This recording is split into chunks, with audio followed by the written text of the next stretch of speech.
तो इस वीडियो में हम लोग बात करेंगे परीक्षा बोध और परीक्षा अध्ययन में क्या डिफरेंस होता है, कौन सी हमारे लिए बेस्ट होती है, किसमें कंटेंट ज़्यादा होता है और किसमें से ज़्यादा क्वेश्चन आने की संभावना होती है। तो बिना कोई वीडियो को देर करे करते हैं वीडियो को स्टार्ट।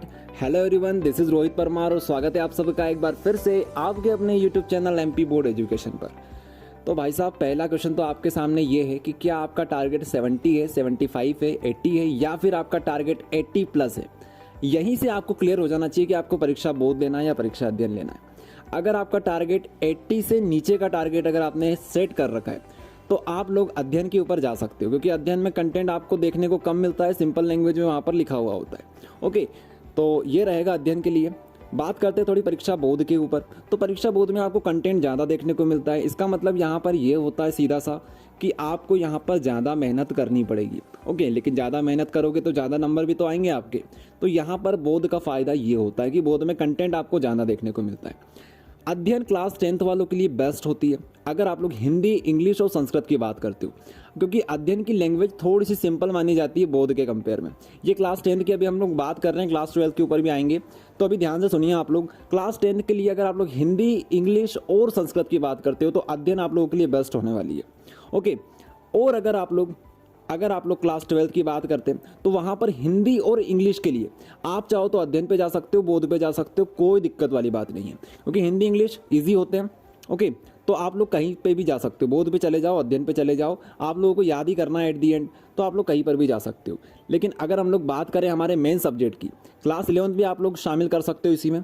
ओके, तो यहाँ पर क्लास 10th, क्लास 11th और क्लास 12th की बात हम लोग कर रहे हैं। तो इन क्लासेस के लिए अगर आप लोग मेन सब्जेक्ट की बात करते हो तो आपके लिए बोध ज़्यादा अच्छी होने वाली है। इसका रीज़न यही है कि इसमें कंटेंट आपको ज़्यादा देखने को मिलता है। ओके, और अगर हम लोग बात करें किसमें से ज़्यादा आता है, मतलब ये है कि पिछले 10 सालों में सबसे ज़्यादा क्वेश्चन किससे आए, परीक्षा बोध से आए या परीक्षा अध्ययन से आए। तो देखिए, ये डिपेंड करता है सब्जेक्ट के ऊपर। अभी हम लोग बात करेंगे हमारे मेन सब्जेक्ट के ऊपर, जैसे फिजिक्स हो गया, केमिस्ट्री हो गया, ओके, बायोलॉजी हो गया। कॉमर्स के स्टूडेंट हो तो उनके लिए भी आप लोग समझ सकते हैं, बिजनेस स्टडी हो गया, अकाउंटेंसी हो गया, इनकी हम लोग बात कर रहे हैं। हिंदी इंग्लिश की हम लोग बात नहीं कर रहे हैं। ओके, तो यहाँ पर ज़्यादातर क्वेश्चन परीक्षा बोध से आते हैं, परीक्षा बोध से ज़्यादा आते हैं। ओके, अध्ययन की हम लोग बुराई नहीं कर रहे हैं, लेकिन अध्ययन का कंटेंट थोड़ा सा कम हमें देखने को मिलता है मेन सब्जेक्ट में। ओके, तो ये बात हो गई हमारी। तो परीक्षा बोध मेन सब्जेक्ट के लिए अच्छी होती है। आगे हम लोग नेक्स्ट टॉपिक के ऊपर बात करते हैं, जो कि हमारा ये है कि ऑब्जेक्टिव कहाँ से करें। तो देखिए, ऑब्जेक्टिव वैसे तो एमपी बोर्ड में थोड़े से बाहर ही आते हैं, ना तो परीक्षा बोध से ज़्यादा आते हैं ना तो अध्ययन से आते हैं। ओके, तो आप लोग ऑब्जेक्टिव के लिए क्वेश्चन बैंक, परीक्षा बोध और परीक्षा अध्ययन तीनों को प्रेफर करें। ओके, तीनों से ऑब्जेक्टिव की पढ़ाई स्टार्ट करें। ज़्यादातर आपको बोध के ऊपर फोकस करना है, लेकिन क्वेश्चन बैंक और अध्ययन उनको भी साथ में चलने देना है। तो इसका मतलब ये नहीं होता है कि आपको तीनों चीज़ खरीदनी है। आप किसी एक बुक को खरीद लो, एक गाइड को खरीद लो, मतलब ये है हमारा। तो इस गाइड से आप लोग पढ़ाई करो। आप लोग पीडीएफ डाउनलोड कर सकते हो अध्ययन और क्वेश्चन बैंक की। ओके, पीडीएफ से पढ़ना भी जरूरी है, क्योंकि आप बड़े क्लास में आ चुके हो, 10वीं 12वीं आ चुके हो, तो पीडीएफ से भी आपको पढ़ाई करनी पड़ेगी। ओके, सिर्फ ऑब्जेक्टिव के लिए आप लोग ये प्रेफर कर सकते हो। तो ये बात होगी ऑब्जेक्टिव की। ओके, अब हम लोग बात करेंगे आगे एक मास्टर टिप की। देखिए, परीक्षा बोध और परीक्षा अध्ययन दोनों में आगे सेट्स दिए हुए होते हैं। वो सेट क्या होते हैं? इंपॉर्टेंट क्वेश्चन का कलेक्शन होता है।